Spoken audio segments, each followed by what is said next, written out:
Goddag og velkommen til Godt Nytår, ha' det godt og knip en ged. I dag har jeg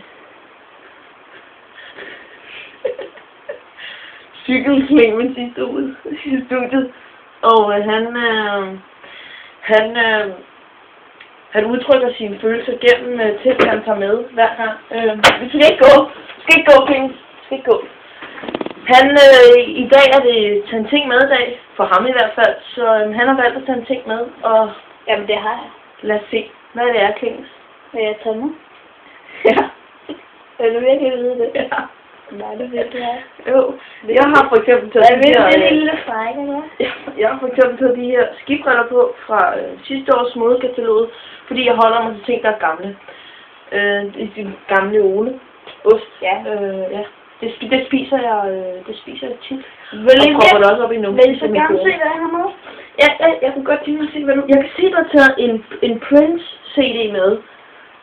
Mine damer og herrer, Prince Musicology. Min farverige CD valgt. Og jeg har lovet... Ja, det er det. Ja. Kan du forklare lidt om, hvorfor du har valgt at tage den genstand med? Altså, det er fordi, at... du ved... Der var lidt fan nu. Prince? Ja, i Danmark tror jeg, man udtaler det prinse. Okay. Det er fordi, jeg godt kan lide den her Prince Delight. De der cigaretter der, Prince Delight. Eller? Ja, de lange tynde. Ja, altså kan jeg godt lide sådan cover med sådan træer på. Der er masser af træer. Ja. Det er lidt irriterende, han er med, så jeg kan flytte. Ja, altså du ville heller bare have haft coveret uden ham på, uden Prince på.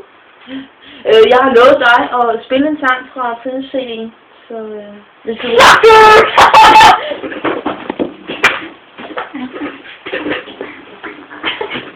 Det er bare et par røgler